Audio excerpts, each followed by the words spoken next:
money is not profiting. Every time you realize your money is not giving you profit, you are working and you are working at a loss. You know, many people think that there is a certain document, there is a certain account that is usually drawn that is called profit and loss account. Many people calculate the profits for business.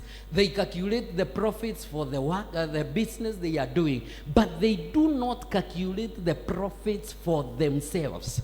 Now, you are supposed to calculate your own profit or loss. You ask yourself, I wake up in the morning, I go to that particular work, I am paid 10,000. If I am paid 10,000, this is what my bills are. These are my expenses. I pay this, I pay this, I pay this, I pay this. What am I left with at the end of the day? Now, if you calculate such kind of a profit, then automatically you know whether you are doing right or wrong. Some of you should not be working where you are working. I request you to go and tender a resignation letter and begin working, because you're working at a loss. You are just wasting your time. You are just working for other people, and you are not supposed to become a slave. You are no longer a slave. Praise the name of the Lord. Some of you, whatever you do, you are doing it for the sake of others. You are not being helped. It is a curse not to be helped by your money. Let me repeat that again. It is a curse not to be helped by your money. There is no way I can be waking up and all what I am doing is to go and work, and then after I work, then what happens is that I work, and then all my money I give it to some other people. That is why on Sunday, or was it on Sunday or which day, I was telling you that it is bad for you to be waking up, you get your salary, and your salary is out for distribution. You give this, you give rent, you give food, you give everything, you are left with nothing. And some of you, you are left with even with negative.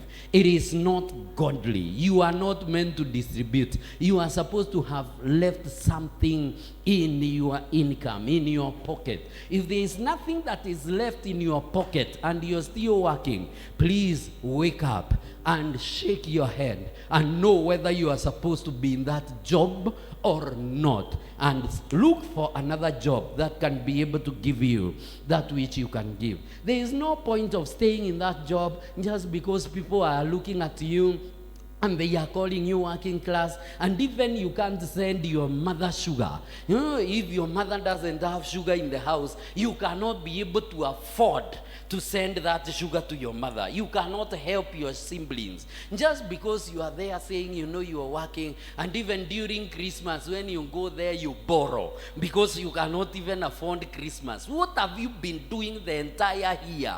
And you are out here saying, you know, I dwell in town, and even some people who are in the village are better off than you. You are supposed to think twice. Don't just sit there assuming that the things are working, assuming that the things are okay, and yet they are not okay. If they are not okay, they are not okay. You need to arise and you need to say that I will arise and go back to my father and say to him, Father, I have sinned against you. I am no longer what to be called your son. I cannot spend here eating the corn, the things that the food that is being fed pigs. I will arise and I will become a son. I must become that which I am meant to become, not just anything else. And therefore check your profits. Know that my profitability should be this way. I should get a profit. I should get money in my life. And the moment you do that, it will become beneficial to you. Praise the name of the Lord.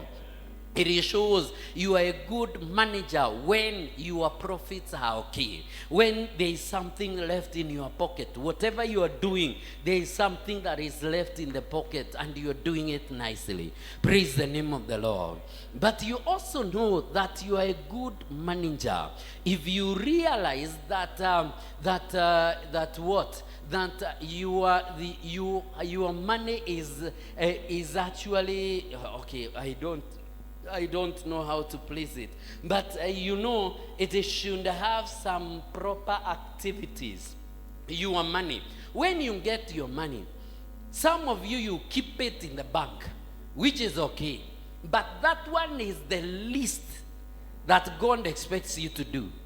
Keeping money in the bank is the least thing that you should do for you to get money.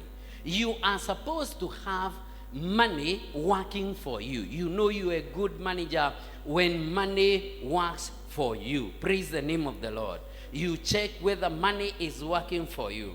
Now, the parable of the talents. The parable of the talents. The Bible says